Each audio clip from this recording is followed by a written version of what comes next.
शुरू अल्लाह के नाम से जो बड़ा मेहरबान और नहायत रहम फरमाने वाला है। दोस्तों, मैं हूं मेहरान अली और आप देख रहे हो मेहरान टीवी। आज मैं आपको एल्बर्ट कैम्यू के novel the outsider the stranger की समरी बताऊंगा। दोस्तों, अगर आपने अभी तक मेरे चैनल मेहरान टीवी को सब्सक्राइब नहीं किया तो बराए मेहरबानी इस चैनल को सब्सक्राइब कर लें और इसके साथ लगे हुए बेल आइकन पर भी क्लिक करें ताकि जब भी मैं नई वीडियो अपलोड करूं तो आपको उस वीडियो का नोटिफिकेशन चला जाए। दोस्तों, इस नावल को जो है सुनने से पहले, पढ़ने से पहले आपको इस बात का अंदाज़ा होना चाहिए, ये बात मालूम होनी चाहिए कि ये जो नावल है ये एग्जिस्टेंशलिस्ट फ़िलासफ़ी और एब्सर्डिज़म फ़िलासफ़ी को फॉलो करते हुए लिखा गया है और उसके आइडियाज़ इस नावल में आपको दिखाई देंगे। तो चलिए इस नावल को स्टार्ट करते हैं।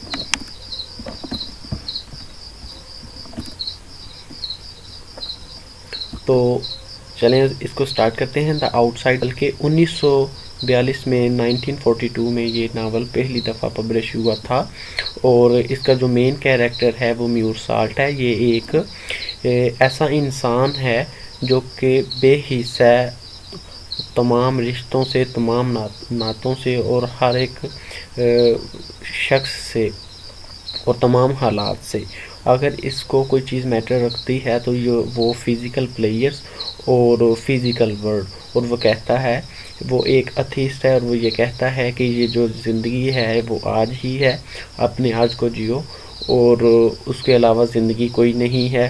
ज़िंदगी का ना कोई मकसद है, ना ही उसका कोई लेना ना कोई देना।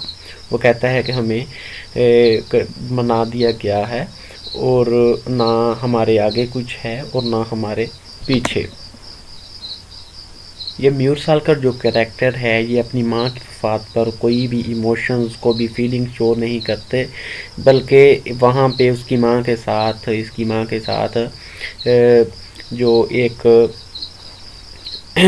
मिसेस म्यूर साल्ट का, वो इसकी माँ का नाम है, उसके साथ एक शख्स रहता था जिसका नाम थॉमस पीरेज है। तो जब इसकी माँ का जनाजा होता है तो वो बहुत ज़्यादा दुख का, गम का इजहार करता है। तो इसको कोई अपनी माँ की वफ़ात का गम नहीं है, दुख नहीं है, इस पे कोई भी असर नहीं रखती और इसको बजाय इसके कि ये गम से न ढाल हो, इसको जो है वो रोशनी, लाइट तंग कर रही है।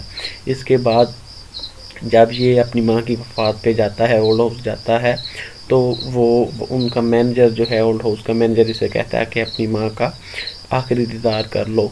तो ये कहता है कि नहीं, मुनासिब नहीं है, आपने उसको बंद कर दिया है, डब्बे को बंद कर दिया है, कफन यानी कि तो कैबिन को, तो उसे खोलने की कोई ज़रूरत नहीं है, तो मैं नहीं देखना चाहता।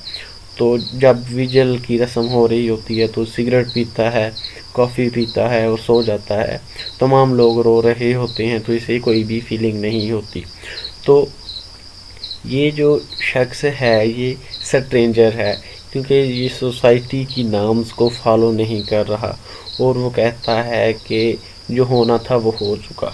जब हम रियलिटी को, हकीकत को तस्लीम कर लेते हैं तो हमें किसी किस्म की, वो कहता है कि परेशानी नहीं रहती। दूसरा जो मेन कैरेक्टर है वो रेमंड का है, इसका दोस्त है जो इसके पास आता है, इसके करीब ही रहता है, इसके तो करीब, इसका नेबर कह सकते हैं कि इसका नेबर इसके पास आते हैं, इसे कहता है कि मुझे एक अरब गर्ल है, मूरिश गर्ल है जिसने धोखा दिया है, तो तुम मेरी मदद करो। म्यूर साल्ट उसकी मदद करता है और उस लड़की को ख़त लिख कर बुलाता है और ये जो रेमंड है उस लड़की को मारता पीटता है। उसके बाद पुलिस आती है, पुलिस रेमंड को ले जाती है और म्यूर साल्ट उसे वहाँ से छुड़वा के लेके आता है। तो जो तीसरा मेन कैरेक्टर है वो मैरी कार्डोना का है। मैरी कार्डोना जो है वो एक गर्लफ्रेंड है म्यूर साल्ट की। जब उसकी माँ की वफ़ात हो जाती है जनाजे के बाद ये मैरी के कार्डोना के साथ एक कॉमेडी फ़िल्म देखने के लिए जाता है, खाना खाता है, रात को वो इकट्ठे कंज्यूमेट करते हैं, सोते हैं। बाद में ये चली जाती है। उसके बाद चंद दिनों के बाद मैरी जो है वो मैरी, रेमंड और म्यूरसाल्ट, ये तीनों जो हैं आप म्यूरसाल्ट के दोस्त मेसन के पास चले जाते हैं। वो बीच के किनारे रहता है, बीच पे रहता है मेसन। तो वहाँ बीच पे जाते हैं, तो वहाँ पे वो लड़की जिसके भाइयों वो लड़की जिसको रेमंड में मारा पीटा था, उसके भाइयों से इनका टकराव हो जाता है।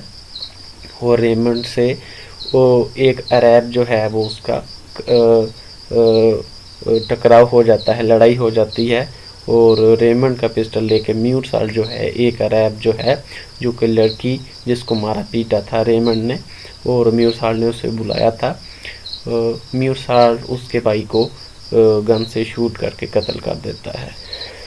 बाद में म्यूरसाल्ट को सज़ा हो जाती है, इसे जेल में ले जाया जाता है।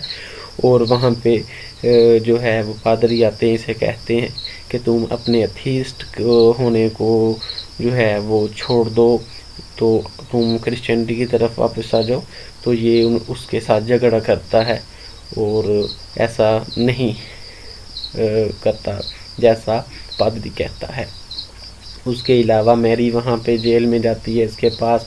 मैरी ने इसे कह रखा था कि हम दोनों इकट्ठी शादी करेंगे, इसे शादी में भी कोई इंटरेस्ट नहीं, और वो उसे कह रखा था इसने मैरी को कि हाँ अगर तुम मुझसे शादी करना चाहती हो तो ऐसा हो सकता है, लेकिन मुझे इन चीज़ों में इसमें कोई इंटरेस्ट। जेल में इसे सज़ा हो जाती है और सज़ा होने के बाद इसे लटका दिया जाता है। फांसी से पहले ये मुकम्मल तौर पर मुतमईन होता है, क्योंकि इसने अपनी जो है वो मौत को तस्लीम कर लिया है। और वो कहता है कि मौत कल भी आनी है, मौत आज भी आनी है, तो फिर इसे तस्लीम कर लो।